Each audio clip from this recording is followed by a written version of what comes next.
大家好，欢迎回到大雁 Talk 频道。今天我们来讲一下，就是马来西亚的槟城你最不应该错过的一些地方跟景点。首先第一个就是啊、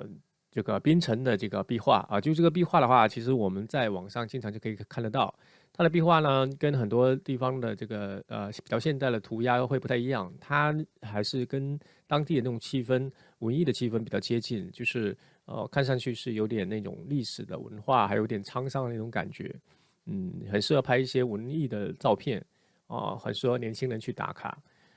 这个就是在这个槟城的这个古城区稍微走一段就可以走得到，这是第一个。那第二个呢，就是我觉得应该要去看一下光大大厦，就是他们的这个很主要的一个这栋大楼呢，始建于就是1974年，当时就是处在一个东南亚马来西亚这个经济起步腾飞的一个阶段，所以当时建的这个也是蛮高的，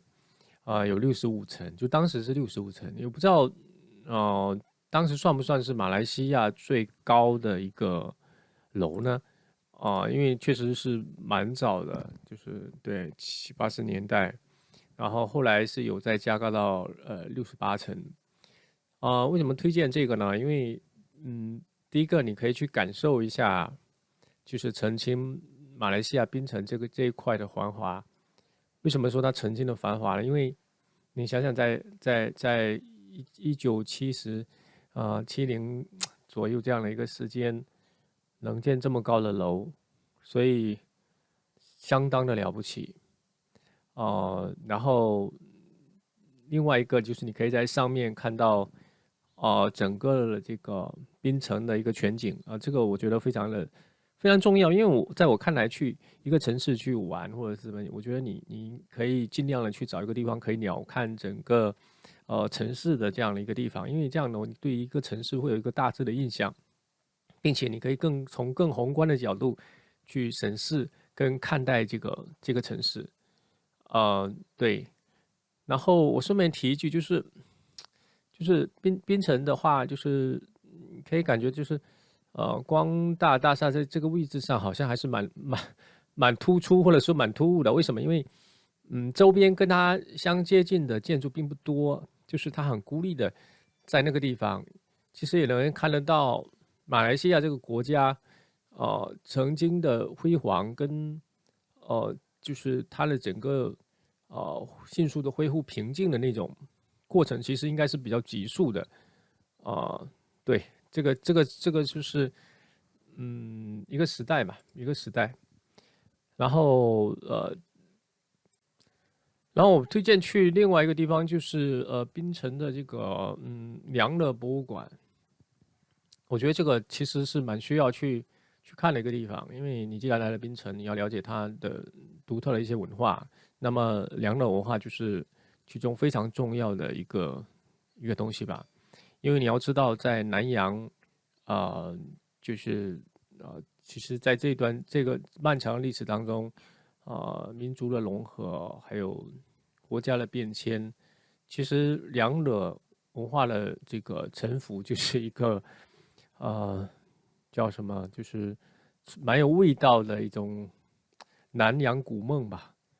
就是我觉得蛮有意思的，你要去了解一下就是粮的产生，还有这个族群也就是由盛转衰的过程，其实蛮让人叹息的。对。我在里面也听了一些，就是在那边蹭导游的这个翻译，就是讲故事，因为我是一个人去嘛。那对我只能自己看，但是边上因为有一些团嘛，还有新加坡的团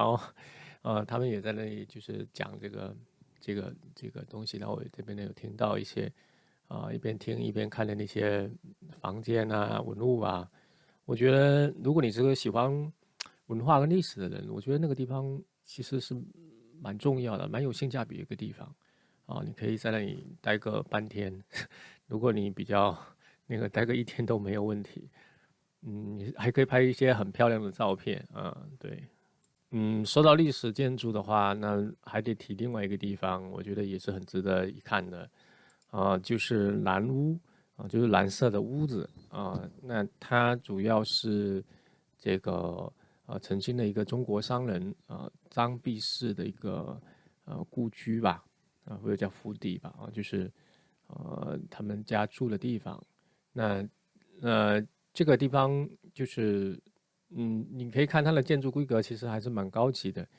然后你可以看到那个硕大的那种他们的画像就是穿的那个清朝的那种官服就是你可以看得出那个时代跟中原的这个清朝的这种关系，还有这种连接力，其实是非常强的。他们的这种呃，就是文化认同民族认同，就是他那根本都谈不上民族认同了，就是对，就是他们觉得他们就是对，就是清朝那边来的人，然后你可以看到他的整个家族的这个脉络，还有历史的变迁，我觉得特别有意思然后建筑本身又很漂亮，然后也结合了这个广东那一带的建筑的风格，然后呃其实应该也算福建吧，福建广东这一带的这种建筑风格，然后还有南洋的这种东西结合在一起，上面好像有很多就是砖瓦那些匠人也都是请这个好像福建还是台湾这一带的这个匠人过去帮忙修的就是蛮有意思的。然后你可以，我觉得这个地方就是很值得去的你可以去看一下我之前在那边待了蛮久的，仔细的去观察，还有去看那些家族的一些历史这样的东西。说完这些就是槟城主群子城区的这些东西我们再讲一下，就是我觉得值得去的就是他们的这个槟城国家公园因为整个的这个槟城的那种海岛的那种环境的